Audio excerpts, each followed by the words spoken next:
زموږ د نړۍ تقریبا 80 سلنه برخه په اوبو ولاړه ده او که چیرې اوبه د نړۍ تر ټولو قیمتي شیانو څخه وشمېرل شي نو دا به هیڅ غلطه خبره نه وي. همدا وجه ده چې د نړۍ لوی لوی مالکین د اوبو په لوی ځایونو کې ذخیره کوي او بیا د دې لارې بجلی تولیدوي. هغه ځایونه چې اوبه پکې ذخیره کیږي موږ ورته ډیم وایو. نننۍ ویډیو کې به موږ وایو چې دا ډیم څنګه جوړیږي چې ورته د نړۍ تر ټولو خطرناک ډیمز ویل کیږي او له دې سره سره موږ به دا هم وښیو چې دا دومره ستر ډیمز څنګه جوړیږي.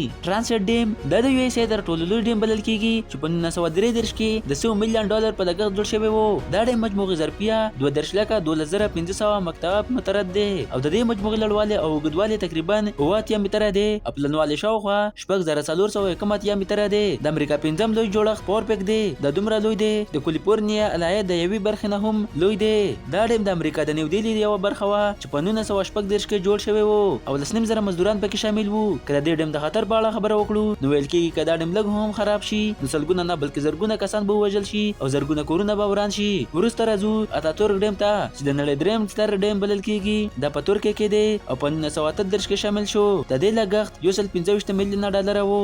دا د 22 ډیمز او 19 هایډرو الکتریک سټیشن ترمنځ تر ټولو لوی دی چې د هایفرټس او ټیګس سیندونو په سر جوړ دی. دا ډیم د ترکیه او سوریه لپاره بجلی تولیدوي او سیلاب کنټرولوي اباشي کو هم مرسته کوي. د دې ډیم نوم د مصطفی کمال اتاتورک په نوم اخودل شوی وو. د دې ډیم ته راتلونکي اوبه د خلکو لپاره خواړه اوبه او لوبې چمتو کوي. ویل کېږي چې کله یوازې یوه دروازه خلاصیږي نو اوبه دومره شټکې وهي لکه چې دا د برق وي او نه اوبه.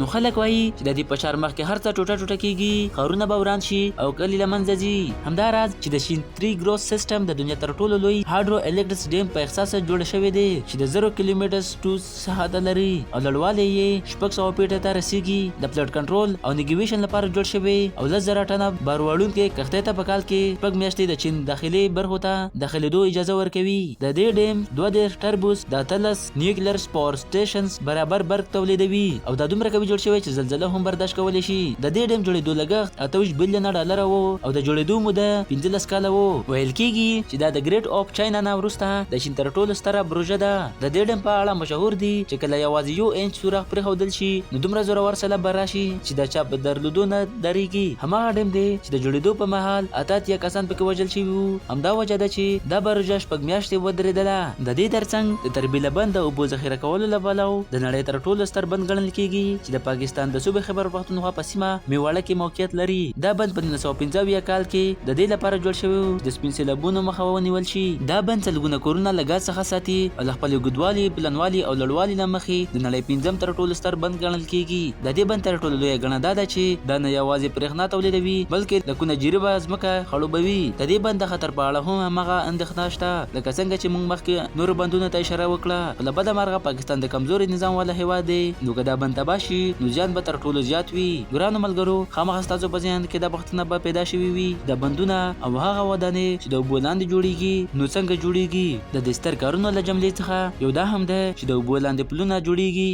راځئ چې تاسو ته ووایو چې دا پلونه څنګه جوړیږي چې د دې لارې به تاسو ته د بند جوړېدو طریقه هم ښه معلومه شي. لکه څنګه چې موږ پوهیږو چې بې له بنسټ نه هیڅ جوړښت نشي جوړېدای، همداسې یو پل هم بې له قوي بنسټ نه نشي جوړېدای. اوس سوال دا دی چې دا پلونه چې د زرو سیندونو یا بحرونو سره سر جوړیږي نو د هغوی بنسټ څنګه د اوبو لاندې کېښودل کېږي. انجینران تر ټولو اول د اوبو زړورتیا معلوموي او د اوبو لاندې د خاورې یا ډبرې کیفیت تحلیلوي. د دې معلوماتو لپاره مسلکي غوطوران سیند یا سمندري ته ځي او هلته څو اولنې کار کوي. که چیرې اوبه لږې وي نو بنسټ جوړول به اسان وي، خو که ژورې وي نو لګښت ډېرېږي او هم د کارکوونکو ژوند له خطر سره مخامخ وي. کله چې معلومات راټول شي نو تر ټولو مهمه مرحله دا وي چې څنګه باید د جوړېدو له ځایه اوبه لرې کړی شي. فرق نه کوي چې اوبه څومره ژورې دي، خو د بند جوړې وخت لپاره باید دا ځای له اوبو پاک شي. انجینران 3 طریقې لري. لومړی طریقه کوفر ډیم. په دې طریقه کې د جوړېدو ځای شاوخوا ته دومره خاورې اچول کېږي چې د اوبو له سطحې پورته شي.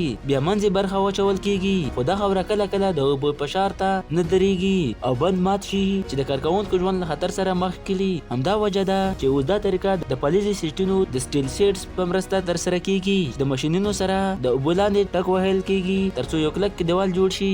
دویمه طریقه ټشنز. په دې طریقه کې بنسټ لومړی په وچه ځمکه جوړیږي، بیا د یو لوی کښتۍ په مرسته هغه ځای ته وړل کېږي چیرې چې باید دا نصب شي. د جوړښت د بکس په څیر وي، له ښکته بند او له پورته خلاصي. انجینران دا توري ډیزاین کوي چې دا د اوبو په سطحه تیر شي او بیا د سیند په غاړه یا بهر کې لاندې کېښودل شي چیرې چې د درنو ډبرو او د سیمنټو په مرسته کلک او دروند شي.